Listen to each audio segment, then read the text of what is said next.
Welcome back to Pokemon episode summaries. Today, I'll be doing episode 344, A Double Dilemma. The episode begins with Ash and the gang approaching a city and thinking that they had actually reached Petalburg City, but they hadn't. They had actually reached the closest place to Petalburg City, known as North Petalburg City, which was a suburb on the way to Petalburg City. It was basically just a bonus northern district of the actual city. And Ash realized that his Pokemon could probably use some healing, so he went to the Pokemon Center to do so.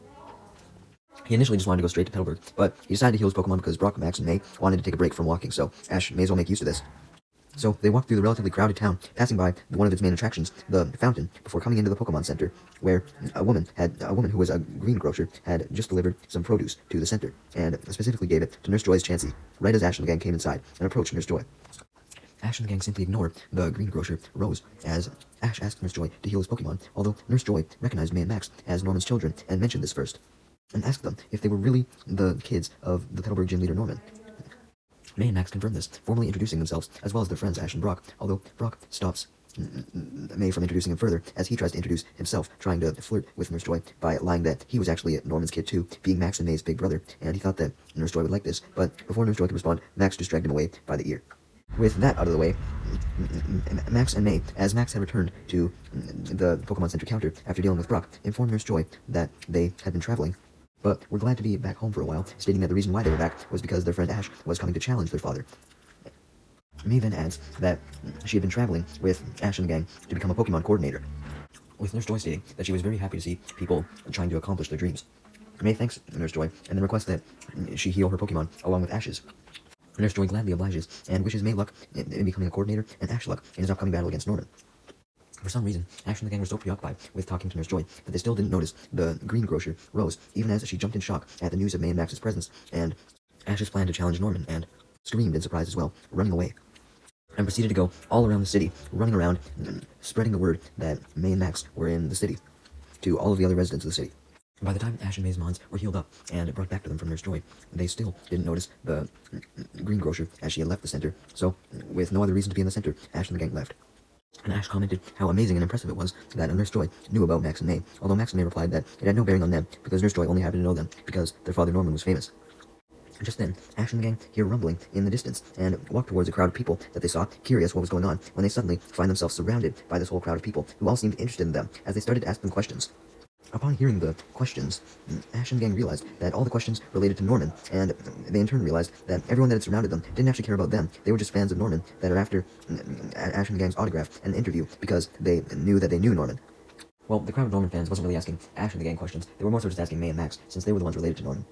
May and Max were shocked and nervous at first to receive all these questions, but eventually the mob of people calmed down, and they felt more excited to answer questions. The reason why the mob had calmed down was because 2 reporters had come in to ask more formal and better questions, and the crowd let the reporters in. These 2 reporters were both the greengrocer from the Pokemon Center, Rose, and the other reporter was D. Dunstan, confirming that he was an official reporter from North Petalburg News. The reporter, D. Dunstan, then asks May if she really was a coordinator, stating that he heard that she was, and if she was, he wanted to know how good she was. Max suggested that May show off how good she was by showing off her ribbons, although May was hesitant to do this, since she knew that two ribbons weren't very impressive. But she knew showing something would be better than showing nothing, so she nervously showed her ribbon case of 2 ribbons. The crowd was surprised, so May thought they didn't like this. So she admits that she just started training as a coordinator not too long ago, but this just impressed the reporter and everyone else when they heard this, since they stated how awesome it was, how May was having great progress for such a short period of time. Basically, they thought 2 ribbons in such a short time of becoming a coordinator was pretty impressive, and D. Dunstan wished May luck in her future contest, stating that she would definitely do well. Being the daughter of Norman, she was blessed for success. As the entire crowd stares at May's ribbons, Ash gets a little jealous of the attention that May was getting, and interjects, showing his 4 home badges in their badge case in front of the camera that the reporter was holding, without being asked. And then Ash declared that he was on his way to Petalburg City to challenge Norman. However, Ash realized that the entire crowd, nor the reporters, were excited about his badges, and they physically tried to push Ash out of the crowd, although they then become more interested in May and Max, like before, so they quit, giving Ash the opportunity to just leave on his own, because he was depressed and didn't want to be in the crowd anymore. So he meets up with Brock and expressed his disappointment for not being as popular as May and Max. Meanwhile, as for Team Rocket, They had arrived in North Petalburg City as well, wandering around, tired and hungry, looking for Ash and the gang, but they couldn't find them because they were so focused on their hunger and their tiredness, though they knew that they had to be close by, as they were usually by them at all times, so they couldn't have gotten far. Meowth then spots a plaque with Norman and Caroline on a wall nearby, signifying that it must have been put up because the North Petalburg townsfolk liked Norman and Caroline so much. Team Rocket initially didn't recognize Norman and Caroline, but Jessie soon did, declaring that it was Norman, the Petalburg gym leader, and Caroline, his wife. This in turn leads Team Rocket to remember when they encountered Norman when they first arrived in Hoenn and got to Petalburg City, and they also remember his powerful Vigoroth. Just then, they see people walking in the city with a whole bunch of Norman memorabilia, such as t-shirts, caps, and pants, all with Norman on it, and they even saw a booth selling pictures and dolls of him. Initially, Team Rocket was startled by all the people, but once they saw all of the Norman memorabilia, Jessie got an idea for a scam on how to make money. So, declaring that all of these people worshipped Norman, Jessie had James dress up as Norman, she dressed up as Caroline, Meowth dressed up as May, and Wobbuffet dressed up as Max. Meowth and Wobbuffet then made fun of each other for how bad their disguises were, with Wobbuffet in Wobbuffet language, which Meowth was able to translate, calling Meowth an utterly deformed May, while Meowth called Wobbuffet a weird blue-skinned chubby Max. Despite Wobbuffet and Meowth's shitty disguises, though, Team Rocket just tells them to quit arguing, assuring them that their disguises would work, and sure enough, they do, as the crowd falls for Team Rocket actually being Norman's family, and they soon mob around them, leading Team Rocket to freak out. And Jessie starts to regret her disguise plan, since she wasn't expecting a mob this annoying. And she only has further doubts when a man named Yohei points out that Meowth and Wobbuffet didn't look like May and Max, stating that he had lived almost all of his life next to Norman, and could tell that their kids weren't their real kids. Yohei goes up to Wobbuffet and Meowth to prove this to everyone else, making Team Rocket nervous as they figured their charade was going to be exposed. But actually, as Yohei examined Wobbuffet and Meowth, his suspicions went away. Even though he did notice that Max looked blue, though brushed it off as him just having a cold, with Jessie and James adding that Max, quote-unquote, was actually got sick because he had studied too much. Yohei and some other members of the crowd asked if this was true, and Jessie and James confirmed this, so the gullible crowd believes it. Yohei then turns his attention to Meowth, and doesn't notice the cat ears and a different skin tone compared to May.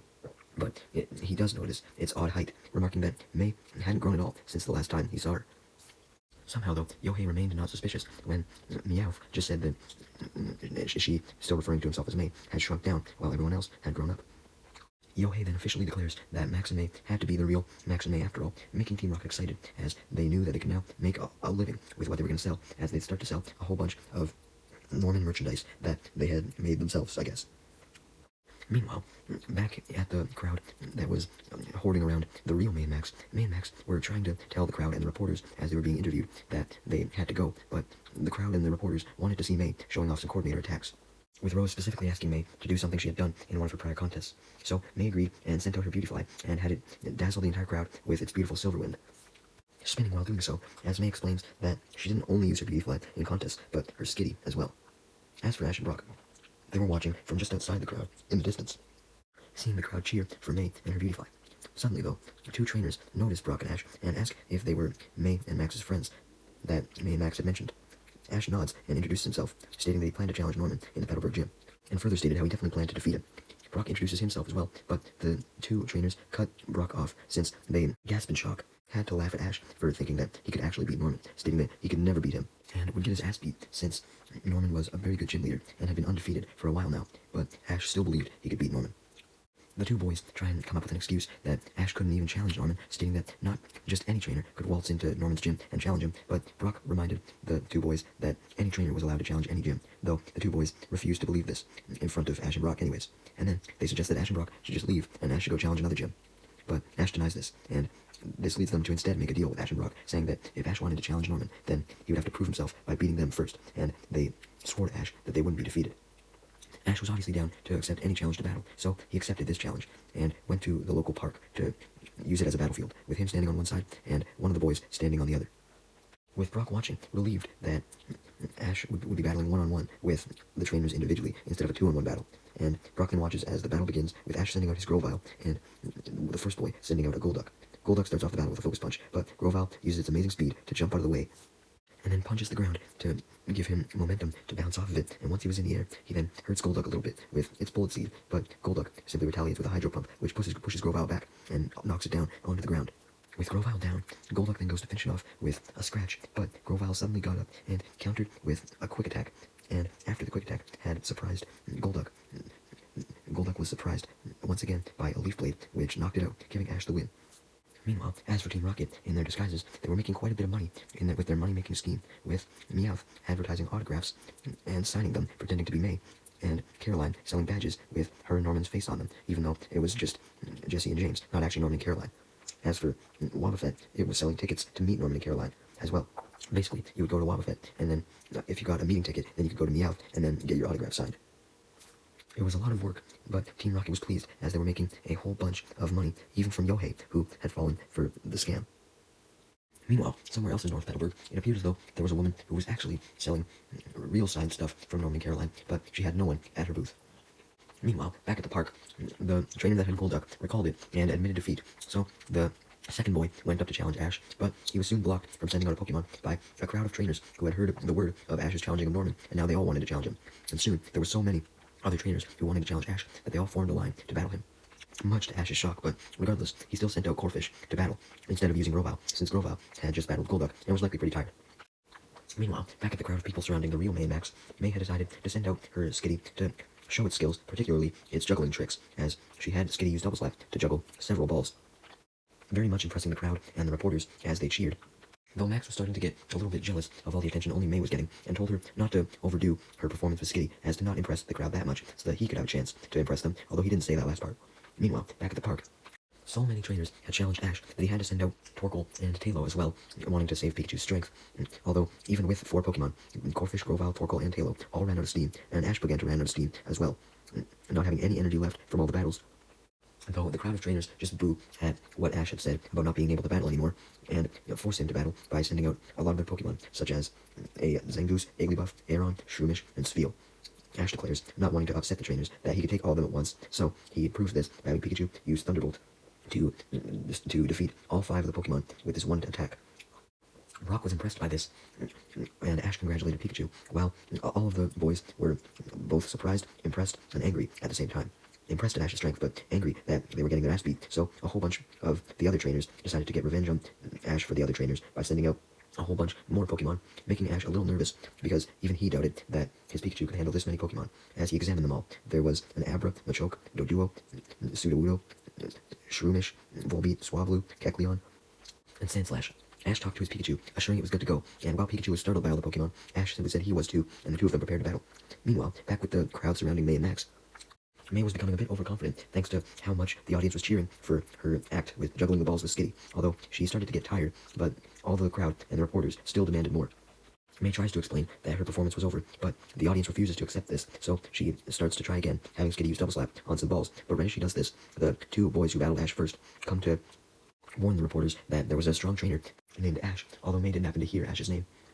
that had come into town to battle Norman, and they admit that he was quite good, defeating everyone's Pokemon that he challenged in that city. And the 2 boys admit that Norman had some stiff competition, calling him the Great Norman, and state that even he could potentially be squashed like a bug by Ash, like Ash had done to all the other trainers. Upon hearing this,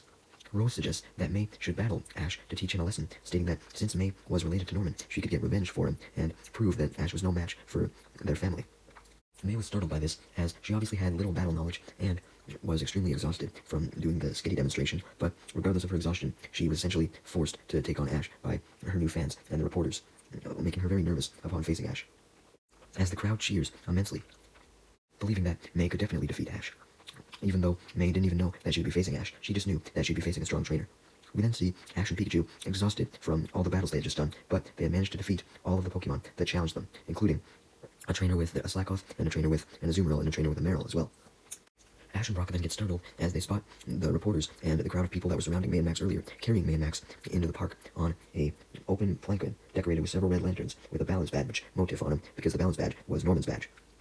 May, Max, and Ash were obviously shocked to see each other, with May finally realizing that Ash was the trainer that she was supposed to face. Ash, of course, didn't know why May and Max were there, so he questioned the still cheering crowd and the reporters that were carrying May and Max, and they explained what had happened and how they wanted May to battle Ash to teach him a lesson that he would never forget, being that he was not allowed to battle or beat the Petalburg gym leader Norman, because he was too special.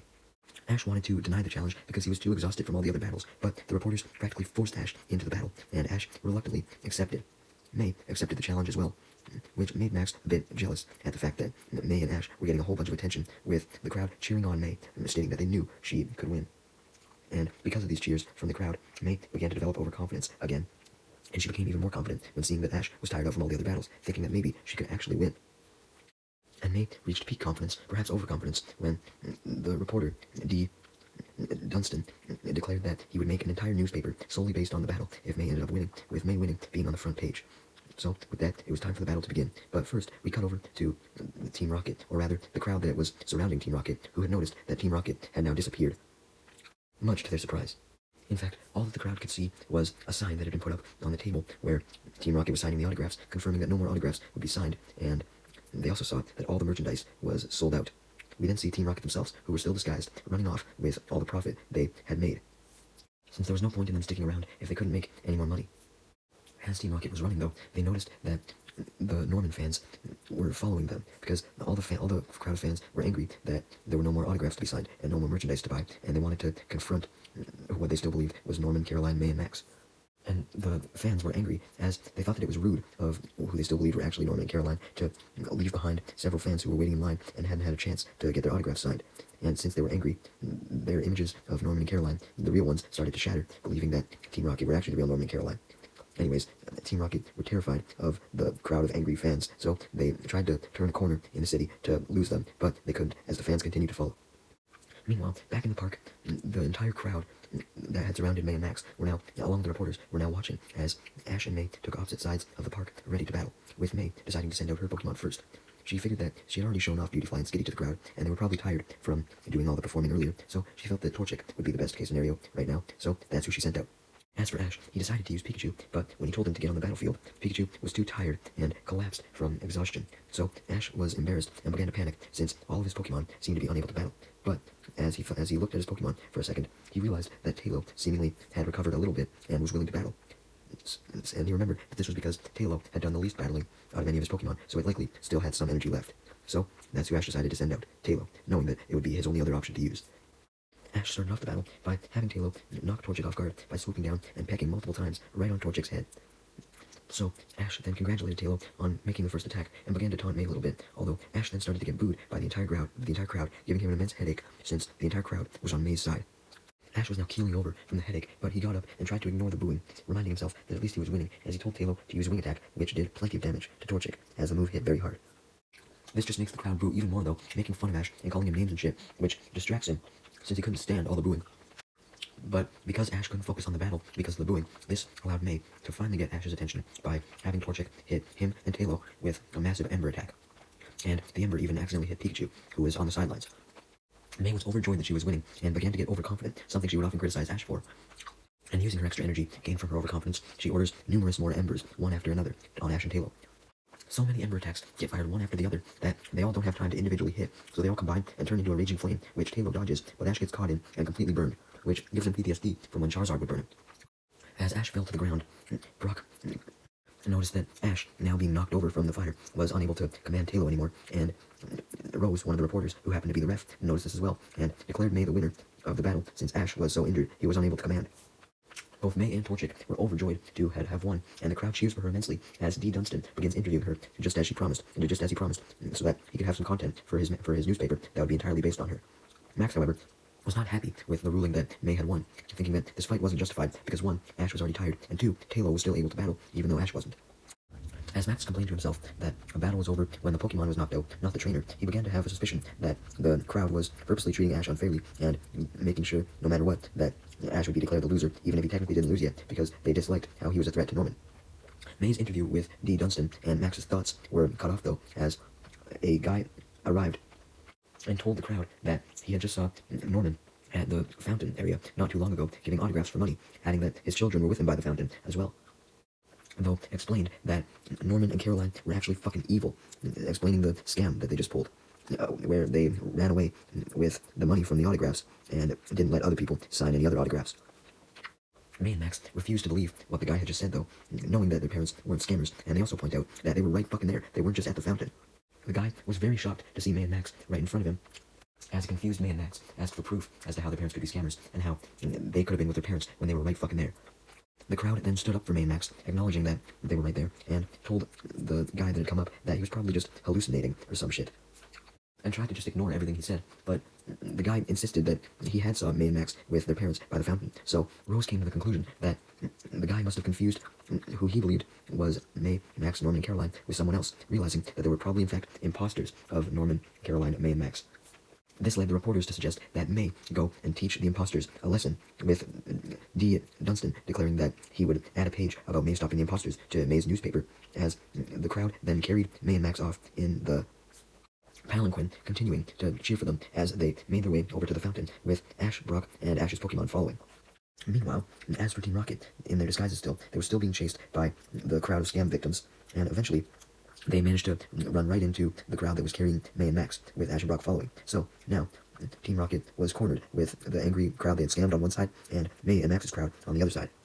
Max and May were surprised to see who they had first believed to be their parents, but they began to have suspicions, believing that they weren't their parents, since they had no reason to come to North Petalburg, and their suspicions were confirmed as they then turned their attention to Meowth and Wobbuffet, with Max focusing in on Wobbuffet that was disguised as him, and May focusing on Meowth, who was disguised as her. With May pointing out Meowth's short stature compared to her, and Max pointing out Wobbuffet's obvious blue skin. It was then revealed that Rose and Yohei were actually husband and wife, and since they both believed that each of the respective groups were the real May and Max, they began to argue about who was real. Even Ash and Brock, the dumb fucks that they were kind of confused as to who was who, even though it was obvious that Meowth and Wobbuffet were the imposters. And May tried to argue this, but Wobbuffet and Meowth argued back that they were real, and the argument just kept going on and on and on, with Meowth and Wobbuffet somehow almost able to convince everyone that the real Max and May were actually the imposters. But they then changed the subject of the conversation a little bit to how weird they each looked. So basically, Meowth said that May looked weird and like an imposter, but May said Meowth looked weird, and Max and Wobbuffet did the same to each other. And even though both crowds were relatively entertained by the arguing, May was annoyed as fuck at being accused of being a fake, and suddenly she got an idea and called up her Torchic and had it use a super strong ember, creating a large blast of smoke. And as the smoke cleared, it was revealed that the ember had burned off Team Rocket's disguises, revealing their true identities as James, Jesse, Meowth, and Wobbuffet. Both crowds were immensely shocked and angry that people would even think of being imposters of May, Max, Norman, and Caroline, as Team Rocket simply ignored the crowd and did their motto as they sent out Cacnea and Seviper